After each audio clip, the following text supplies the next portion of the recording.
Guys, so today we're going to be talking about the evolution of the Nintendo handhelds. And of course, we need to start it off with the man himself, the man that started it all. One day in 1979, on a train ride home, Gunpei Yokoi saw some individual just playing with their calculator. And I'm pretty sure we've all done this during tests if you are allowed to use a calculator ever. And that's when Yokoi got his very brilliant idea. Of course, the Game & Watch was the first console ever to have the D-pad, which was made by Gunpei Yokoi in 1982 for Donkey Kong. There were also a lot of current titles that are on the Game & Watch. Of course, these were very practical times. The Game & Watch actually sort of worked like a calculator, and I'm pretty sure for many Game & Watch fans or Nintendo fans, you already know how the Game & Watch works. Basically, these are all just still images, and to create the illusion of motion, one part of the screen just dims up, and then when the character moves, it just dims down, and yeah, you get the idea. In total, there were 43 million Game & Watches sold. So yeah, Nintendo's very popular with handhelds, even during the get-go.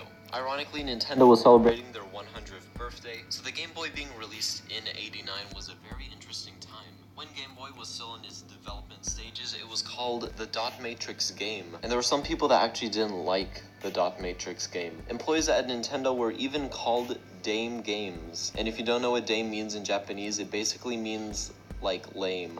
What a roast. But of course, the Game Boy would go on and become extremely successful. It was totally the iPod Touch of the time. Just everyone wanted it. Next up was the Virtual Boy, and I don't think I have to re-explain what happened, because I already made a video on that, so that would be a waste of time, just to extend the video. So after the Virtual Boy failed, this made Gunpei Yokoi look really bad, and he was planning to retire. And people believed that he was going to retire because the Virtual Boy did so bad, and Gunpei Yokoi actually planned this a while ago. So just to leave on good terms and to just close the chapter nicely, he made the Game Boy Pocket, he stayed a couple more years at Nintendo, and then he left and did his own thing. And by that, he basically made his own video game company called Koto Laboratories. He was working on the Wonder Swan, but unfortunately, he died in a car accident. Now, the Game Boy Pocket is basically a slimmer version of the Game Boy. The display is not green, now it's more like a calculator-looking display, and yeah, it's just way smaller. But during this time, developers were really pushing for Nintendo to make a better Game Boy, because the Pocket, it's basically just a slim. That's like if Microsoft just released the Xbox One S to compete against the PS4 Pro. It just wouldn't work. There was a Game Boy though that was supposed to be released after the Game Boy Pocket. This was codenamed Project Atlantis. Project Atlantis' battery was so powerful that it was supposed to last 30 hours, which even in today's standards is like really good. Not just would it last longer, but it would also be extremely more powerful. It would actually be really close to being as powerful as the N64. But of course this console never came to be, and instead we got the Game Boy Color. Now this was initially released just to sort of buy Nintendo time to make a more powerful Game Boy.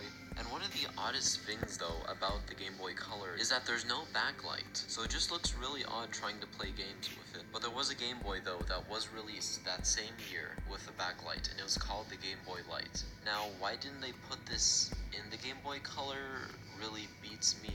The Game Boy Light just had black and white, so yeah, it was just a Game Boy Pocket with a backlight. Eventually, in 2001, the Game Boy Advance was released. This also didn't have a backlight. And if there's one thing to note though about all of the Game Boys, is that they're all capable of doing backwards compatibility. Even with the Game Boys that can make color, they can actually convert some black and white games into color games. Like for example, this Mario one that I showed earlier on the original Game Boy. As you can see on my Advanced SP, it works great. And speaking of the Advanced SP, this is the first Game Boy to have a backlit display with color. So in 2004, which may or may not have been inspired by the Game & Watch, the DS was born, which to date is the best-selling handheld console of all time. It had a microphone, it had the dual screens, which one was a touchscreen, it had a lot of amazing games, and it was backwards compatible with Game Boy Advance games. And at the time it had an incredible feature which was just amazing to me at least.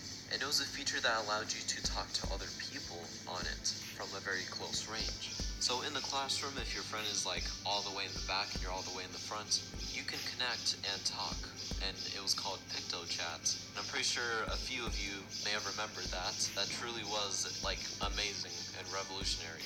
Also, there was a feature called Download Play, which allowed you to play with other people. Sometimes you didn't even need to own the game.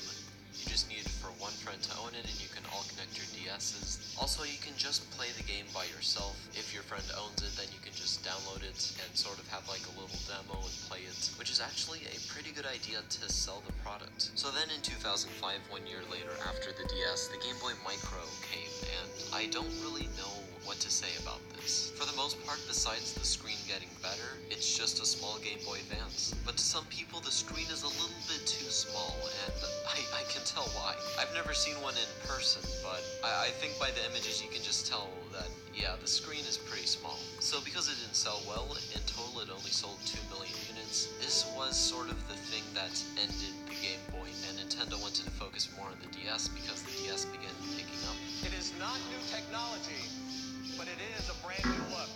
But then 2 years later, in 2006, the DS Lite came out, which was basically a slim version of the original DS. It looked a lot better, it was a little bit smaller, but still had a good screen, and yeah, it was still backwards compatible with Game Boy Advance games. For the most part, it was basically just redesigned to look a little bit more minimalistic. Also, it was $20 cheaper than the original DS. And next is the DSi. This one has a lot of advancements with the software, and it added a camera, which was not for your professional photography. It was a little bit more of just something to goof around with. And also, it is the OG filter maker before Snapchat. But of course there was the Game Boy camera. The DSi also had its own store called the DSi Shop, which actually recently is now dead. And it also had something called Flip Notes, which was really cool. You could basically make little animations. There's also a voice changer, which I guess that's pretty decent. And there's an SD card slot, so your game data is going to be easier to transfer, unlike the previous DSs. Developing the DSi actually could date all the way back to 2006, when the DS Lite came out, which is a little bit odd. Felt like the DS was just going to turn into some sort of smartphone that you release every year. And the DSi's size was actually supposed to be very different. Now, as you can see, the DSi is the first DS to not be backwards compatible with Game Boy Advance games, but actually on earlier models, it was backwards compatible with Game Boy Advance games. It was also supposed to have a larger screen, and it was also supposed to have 2 DS card slots. But Nintendo resized the console and made it what we see today.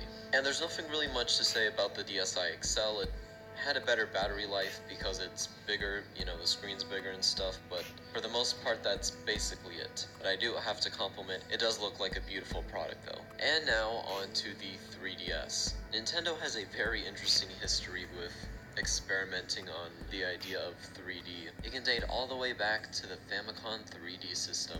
Of course that had stereoscopic 3D, and mostly there were only a handful of games that came out in 3D, and the Famicom 3D failed, clearly, because barely anyone even knows what it is. And of course there was the Virtual Boy, which also flopped. But now Nintendo felt was a good time because 3D was becoming such a popular thing at this time. Like I said before in my Wii U video, during the 2009s and 10s, people really did believe that like everything would be 3D.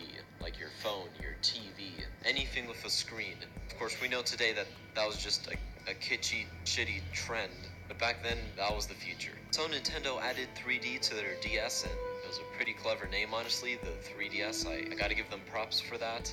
And it had 2 cameras on the back for 3D images. Clearly, this won't work with anything else. The only way you can view them in 3D is with the 3DS. The cameras also worked well for augmented reality games. Yeah, once again, it wasn't really needed. It was just there because it looked cool. The other thing that's new is the circle pad. I don't think I need to explain anymore what it is. Then there was the 3DS XL, which, once again, there's not really much to say about it. It's just bigger, and it looks a lot better. The buttons are redesigned. Yeah, that's all there is to say. So then a year later, Nintendo released the 2DS. Now, really, the audience that Nintendo was trying to get were people that were not insanely rich, and people that did not like the 3D. And also, this was sort of for young kids, and basically what Nintendo was trying to aim for was little kids getting their first console, their first introduction to Nintendo in a very cheap way. And it sort of looks ironic that it's just being called the 2DS because it's basically just a DS. But that's mostly just because of the 3DS, so they have to now brand it differently. It's also the first Nintendo handheld to not have a clam design since like the Game Boy Micro. So then in 2015, Nintendo added some more features to their 3DS, and now it's called the new 3DS. It added 2 new little bumpers and this thing, and also the 3D has been advanced so that it has face tracking, so the 3D is more accurate. And yeah, it just has a better design, honestly. It looks really beautiful. It also has the ability of putting amiibos on it, and this year the Nintendo Switch came out. I honestly, because of how new it is, I don't think I have to explain the features. Even the name itself explains what exactly it is. And in addition to that, Nintendo brought back the clamshell design for the 2DS with the new 2DS XL. Once again, there's no changes to it, the design does look different, and yeah, people are loving it. And I do think that's a really good alternative if you just want to play 3DS games in 2D on a bigger screen with that clamshell design at a very cheap price. It's actually the price of the original DS, $150. It's crazy how much has changed for Nintendo's handheld line. We've went from having basic minigames to having a full console in your hand that you can take anywhere. I always had a feeling that this would happen, and I'm more than sure that a lot of people have had that same feeling. And it's only gonna get better from here. So thank you guys for watching, and I will see you